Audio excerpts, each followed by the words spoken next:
reencarnação é um dos pilares do Espiritismo. Nascemos e renascemos para novas vidas, novas escolhas, novas oportunidades. Mas quais são os mecanismos que regem esse processo? Para alguns, missão, para outros, expiação. Qual o objetivo de nascer e renascer?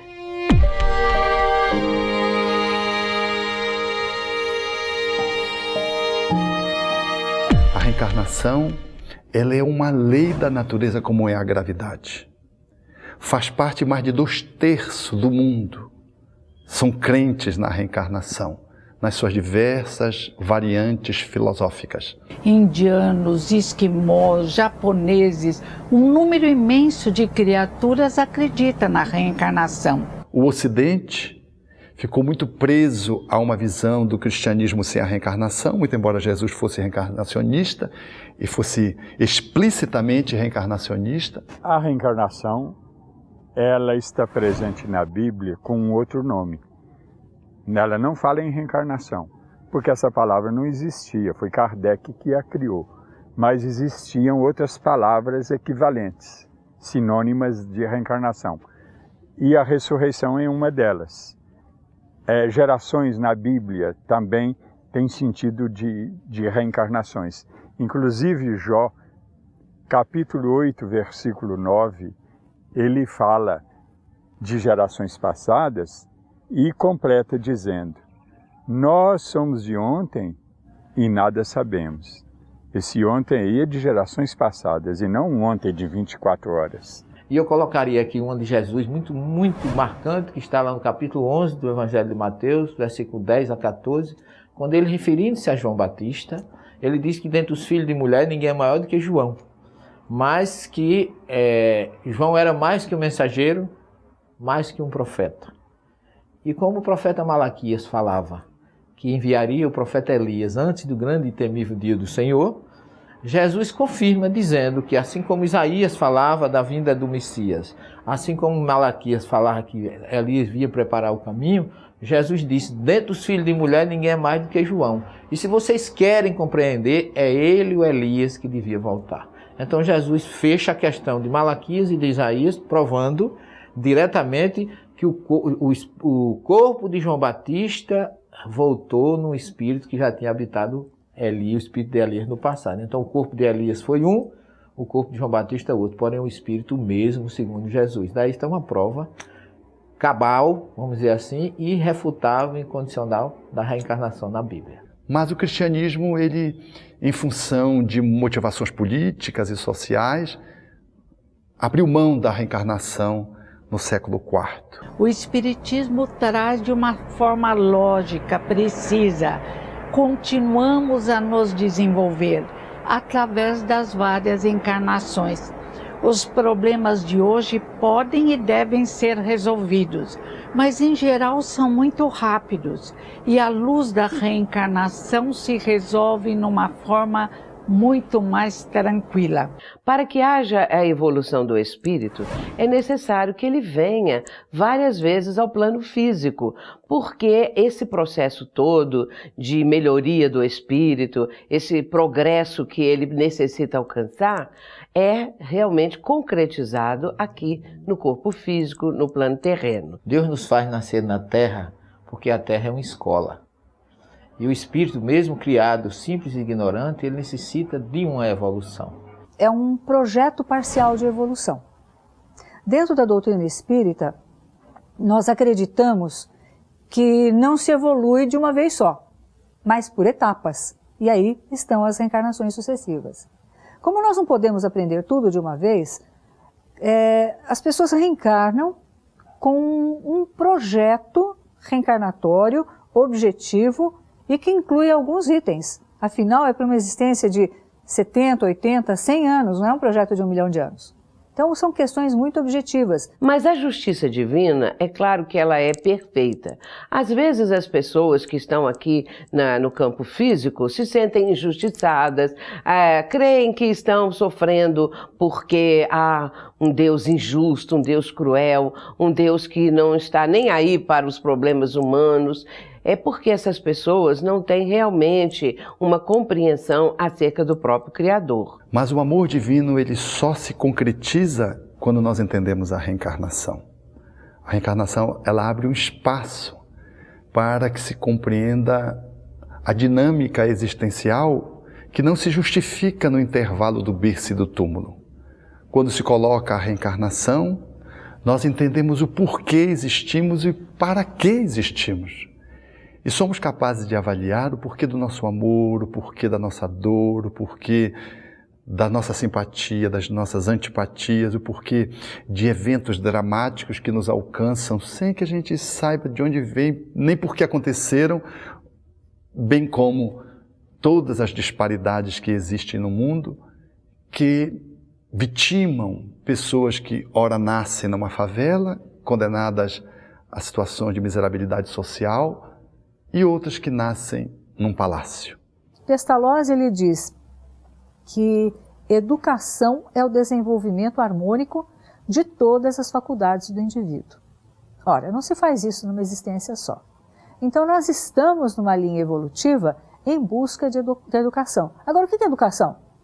Educação não é se portar bem à mesa exclusivamente. Não é gritar.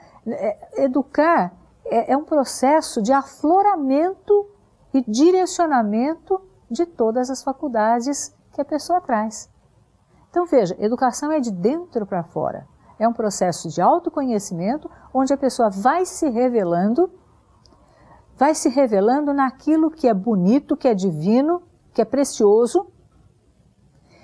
Por quê? Porque nós não temos defeitos? Temos sim, mas os defeitos são as nossas oportunidades de construção.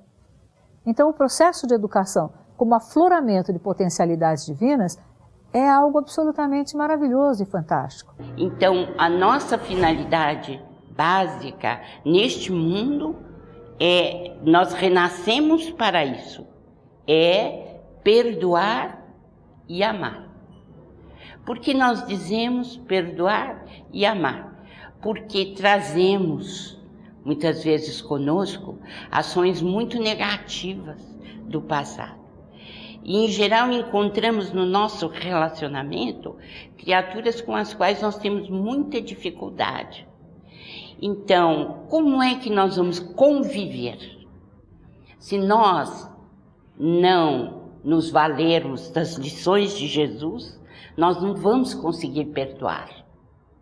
E a gente renasce para perdoar, porque o amor é a lei básica do universo. Tudo que está em nossa vida tem uma explicação pela lei de causa e efeito, e a reencarnação explica, como bem propôs Allan Kardec em O Evangelho segundo o Espiritismo, quando analisa as aflições e as causas anteriores e atuais. Quando eu analiso no hoje e que nada justifica aquilo que me acontece, eu remonto ao passado para entender o agora.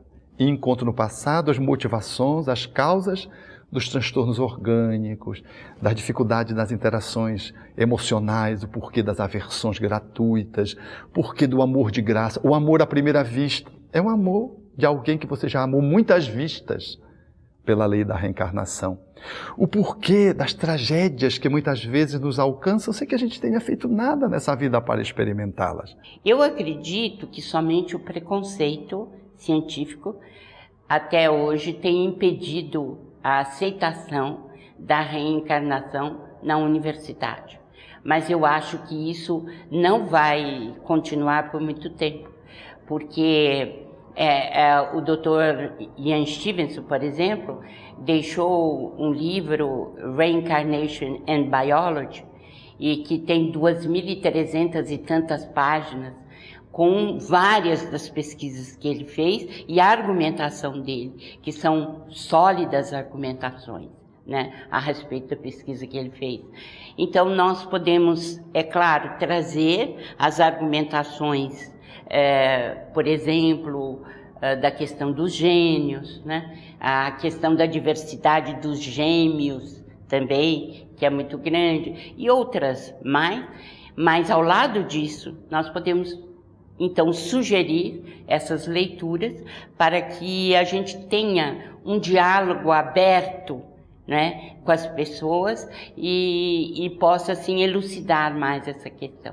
Em O Livro dos Espíritos, indagando dos espíritos quando o espírito se vincula ao corpo, em O Livro dos Espíritos, na questão 344, os espíritos foram categóricos no momento da fecundação, da concepção.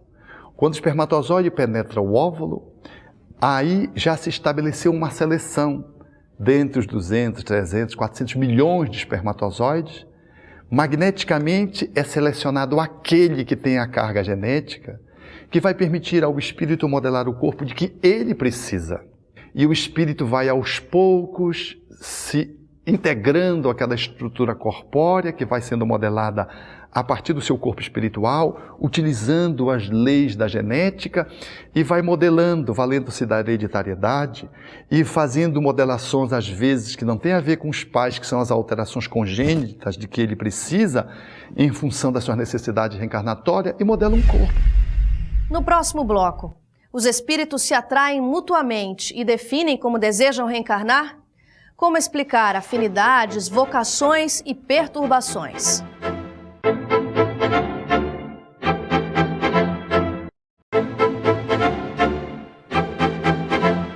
Antes de reencarnar, escolhemos as provas que devemos passar para o nosso crescimento? Fazemos escolhas por conta própria? E por que não lembramos das vidas passadas quando encarnamos?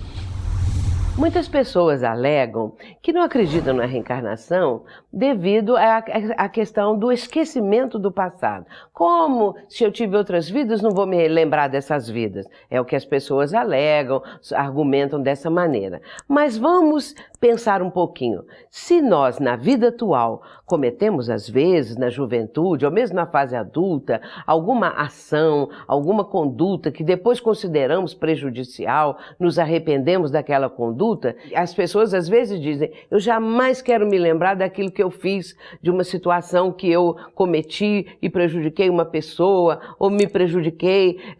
De repente nós não queremos pensar mais naquilo. Imaginemos o que seria ter a lembrança de crimes que cometemos, de ações danosas que fizemos para pessoas que depois descobrimos que amamos, que são ligadas a nós, que são entes queridos. Nós não gostaríamos de, na vida atual, relembrar essas coisas do passado, mesmo porque a lembrança impossibilitaria a que nós agora retomássemos o convívio de uma forma harmoniosa, de uma forma mais tranquila e, sobretudo, enriquecendo com as presenças daqueles a quem prejudicamos no ontem e que hoje fazem parte, muitas vezes, do nosso círculo familiar. Nem sempre o espírito ele tem a autonomia e superioridade para definir o tempo, como e quando ele vai reencarnar. Às vezes limitado, ele é tutelado por aqueles que, entendo superioridade e uma perspectiva de olhar mais abrangente, e que considerando as condições espirituais dele, os seus débitos e as suas necessidades, os ajudam nesse novo formato, nessa nova investida, nesse planejamento, planejando assim, junto com ele ou por ele, aquilo que vai ser a reencarnação. Mas, quando temos lucidez, temos possibilidades, nós discutimos esse projeto de viagem, porque a reencarnação é uma viagem no corpo. E às vezes fazemos reivindicações que são nos concedidas ou não, e para isso os nossos tutores nos ajudam nesse planejamento como verdadeiros engenheiros espirituais, arquitetos reencarnatórios, que nos ajudam a planejar o corpo, a família, a repensar muitas vezes o matrimônio, às vezes o casamento está dentro de um planejamento, aqueles que vamos receber como os filhos. E isso tudo como um plano, não como uma determinação rigorosa. Porque a lei de amor, ela tem uma flexibilidade. E nós vamos podendo alterá-la para pior ou para melhor, de conformidade com o curso da reencarnação, na medida em que fazemos novas escolhas, mais positivas e grandiosas, capazes de redimensionar a nossa reencarnação planejada para melhor. Ou, às vezes, e infelizmente, somos aqueles que fazemos escolhas tão pobres, tão limitantes, que nós empobrecemos o nosso planejamento reencarnatório, limitamos o nosso aproveitamento E às vezes, aquilo que poderia ter sido uma reencarnação grandiosa, ela ficou pequena, obscura. No estado espiritual, nós não aprenderíamos tudo que a vida corpórea na Terra nos enseja, não só na Terra, como em outros mundos habitados. Nós somos instrumentos divinos. Temos que cumprir a nossa função de exercermos a atividade que Deus nos designou neste universo maravilhoso criado por Ele, e quando fazemos isso, ao mesmo tempo, nós ganhamos um salário divino, que é o nosso desenvolvimento intelectual e moral. Não poderíamos ficar sempre em espírito porque não teríamos progresso. Nós não alcançaríamos aquele patamar para o qual Deus nos criou. Felicidade, perfeição. Há um dito popular que diz: eu não pedi para nascer. Na verdade, não pedimos mesmo, imploramos, porque o espírito na vida espiritual avalia suas dificuldades e solicita uma nova oportunidade para refazer os seus caminhos. Quando nós estamos no mundo espiritual, nós temos a noção do grande débito que nós temos para com as leis divinas. E aí, realmente pedimos para nascer. E às vezes, até mesmo numa condição difícil. É como se começasse do zero, mas ele pede uma oportunidade para renovar os seus próprios caminhos. Kardec fala no Livro dos Espíritos, André Luiz fala nas suas obras, que o espírito tem que voltar aonde ele tem o débito adquirido para recomeçar e evoluir. Daí porque na condição de espírito nós teríamos estagnado e não conseguiríamos mais evoluir, segundo o mestre leonês Allan Kardec, no Livro dos Espíritos, no capítulo sobre reencarnação. Daí a necessidade premente da gente ir e da gente voltar.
Mas como funciona essa dinâmica? Familiares podem reencarnar juntos ou separados? Trazemos tendências, vocações e deficiências herdadas de outras vidas? O espírito que às vezes desencarna não está no objetivo dele renascer novamente como nosso filho. E os pais ficam naquela ânsia de receber o espírito de volta e criam um tormento e um conflito, quebrando a espontaneidade que poderia sugerir este caminho se fosse o caso. É melhor considerar que a lei da reencarnação, ela tem uma elasticidade. Às vezes aquele espírito cumpriu o seu papel, o seu objetivo, e segue adiante para reencontrar você, às vezes, no outro país, numa outra conjugação familiar, porque nós sempre caminhamos em grupo. É mencionado em O Livro dos Espíritos e também em O Evangelho segundo o Espiritismo o quanto a reencarnação fortalece os laços de família, porque muitas vezes grupos de pessoas, de espíritos familiares que têm uma afinidade, renascem aqui no plano terreno para cumprir uma determinada finalidade, alguma contribuição positiva em favor da humanidade, e esses espíritos podem retornar juntos. Isso acontece algumas vezes. Outra questão interessante são as questões viáveis e possíveis para aquela reencarnação. Vamos imaginar que eu tenho que reencontrar ou ter como meu filho alguém com quem eu tive um grave desentendimento numa existência anterior. Ou alguém que tenha sido uma pessoa nociva no meu âmbito profissional, familiar. Será que eu já estou pronta para conviver, viver o perdão? Será que eu estou pronta para acolher como filho Às vezes, nesse passado, erramos. E há possibilidade de vir como filho, de vir como neto, ou, no caso do espírito ainda não aceitar, de ser preparado e numa outra encarnação os laços se refazem, os ódios se dissipam.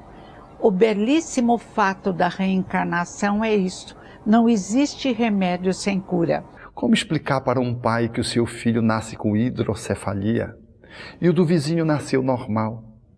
Como explicar por que um nasce com anencefalia, uma parte do encéfalo faltando, e o outro e outros tantos nascem normal? Pelo que é esse processo congênito? O que faz esse processo congênito nos alcançar? E o Espiritismo, então, vem desvendar esse mundo espiritual e mostrar da importância tanto da nossa existência, não é?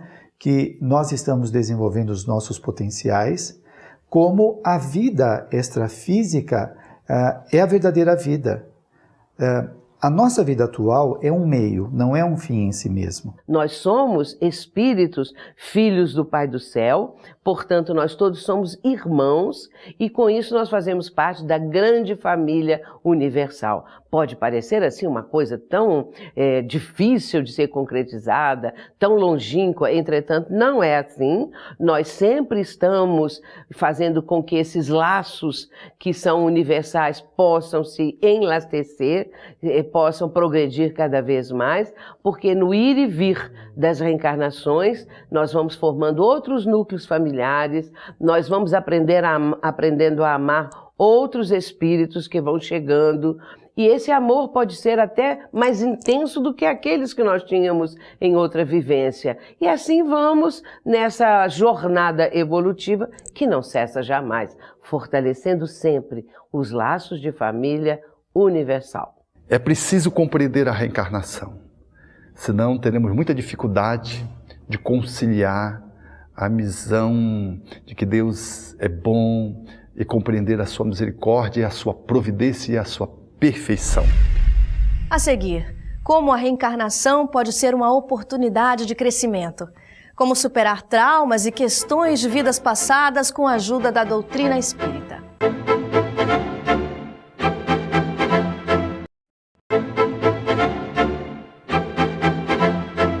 A reencarnação pode ser uma oportunidade de crescimento, mas precisamos superar traumas e resolver pendências. E enxergar a morte não como um fim, mas como mais uma etapa em nosso processo de evolução.